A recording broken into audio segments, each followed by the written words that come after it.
15th century, study of magic flourished alongside alchemy. At that time, magic was not merely considered a frivolous supernatural phenomenon, but rather a discipline akin to alchemy.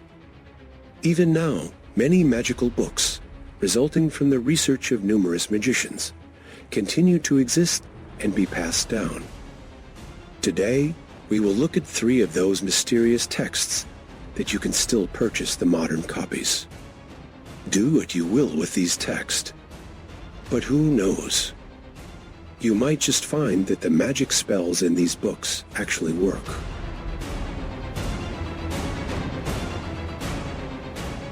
Number 1.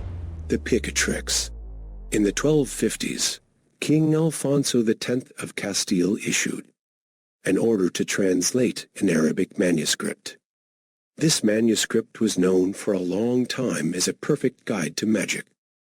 The book, named Picatrix, is considered the oldest existing magical book, containing extensive content of around 400 pages. Although Picatrix is presumed to have been written around the 11th century, the exact author remains unknown. Some claim it was penned by a mathematician from Andalusia, while others attribute it to someone named Abu al-Qasim Maslama ibn Ahmad al-Majridi.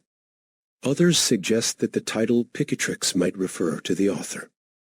The book Picatrix is divided into 4 volumes, encompassing various magical practices such as casting curses and inducing love, along with detailed descriptions of their execution. For example, one passage instructs, obtain 1 ounce of blood from a black pig, and another from a donkey, by means of Iron's dot, mix them well together. If you administer this potion to the target, they will hate you enough to wish for your death. Another instruction involves drawing a shape resembling the moon, dividing it into 2, and then hanging it in the homes of 2 individuals. Those 2 will then care for each other, fostering enduring love. Picatrix also contains explanations of magic, astrology, philosophical doctrines, astronomy, physics, and instructions for art. According to a French historian named Jean Seznec, the system even details which language to use when communicating with the stars. Picatrix includes a prayer to Saturn. Art historian Fritz Saxel has pointed out that this prayer is similar in the accent and even the very terms to a Greek astrological prayer to Kronos. According to Saxel, this indicates that the Picatrix is in large part influenced by Hellenistic Greek ideas. Picatrix, the oldest known magical book with an unknown author and origin, preserves a millennium-old secret. What could be the nature of this mysterious magical text? Number 2. The Munich Manual of Demonic Magic. In Homer's Odyssey, there is a passage where Odysseus recounts his journey to the underworld. He needed the insight of the blind prophet, Tiresias. But because the famous prophet was already dead, Odysseus had to perform a ritual to summon the souls of the deceased. This is necromancy, a ritual performed to bring back the dead to absorb their knowledge and abilities into the land of the living. Necromancy has a very long history. Even in Bible, there is a reference to necromancers.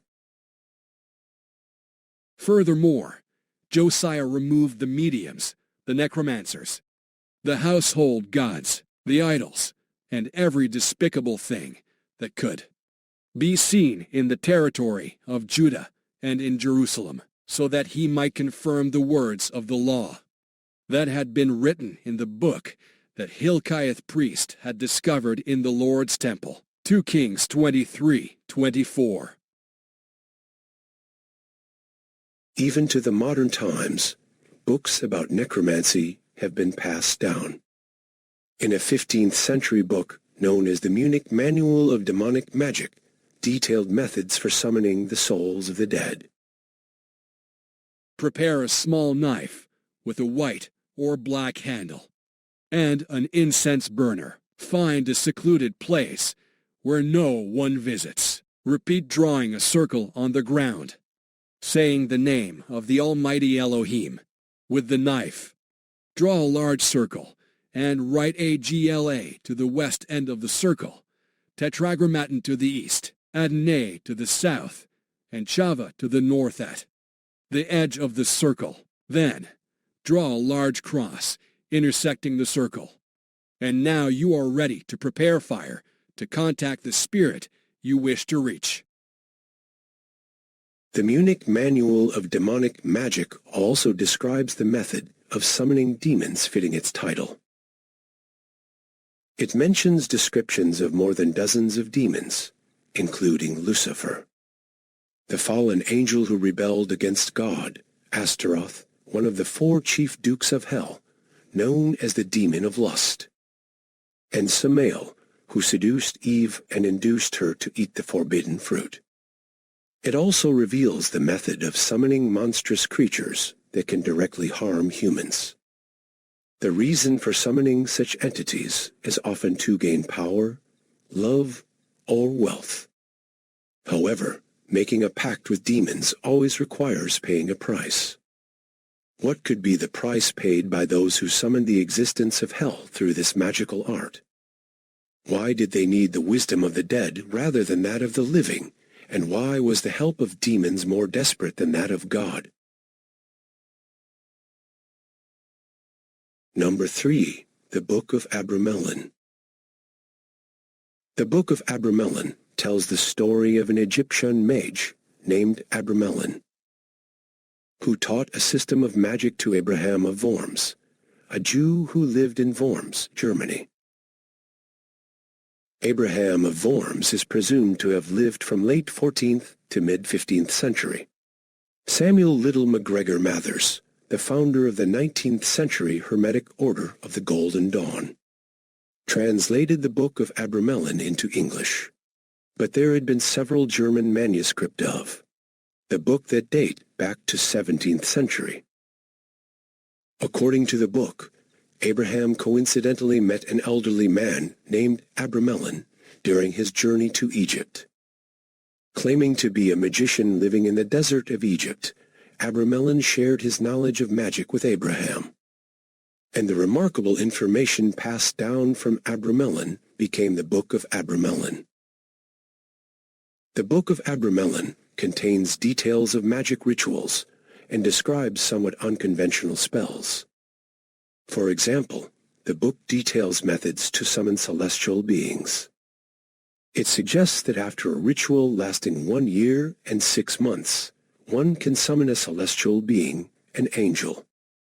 The summoner will gain immediate protection of the celestial being, the ability to foresee events, and the power to manipulate weather.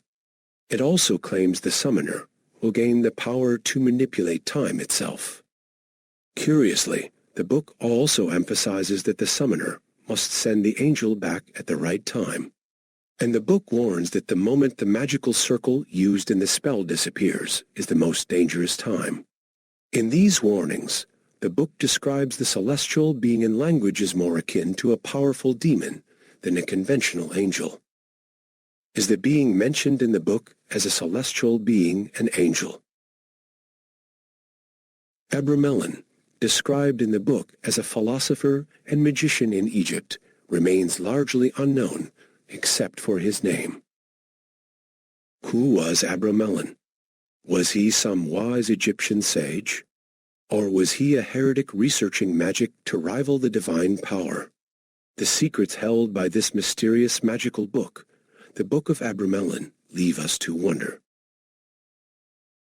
In addition to books like The Picatrix, the Munich Manual of Demonic Magic, or the Book of Abramelin, there are many other types of magical books transmitted to modern times.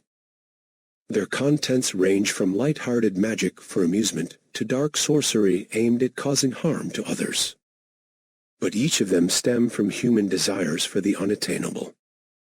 We also have no way of knowing if any of the many spells contained in these books work at all, unless someone tries and succeeds.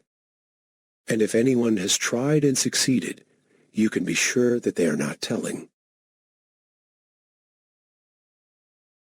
If you found this story interesting, please like and subscribe to receive notifications for more stories to come. It really helps a small channel like this. I will see you in the next story.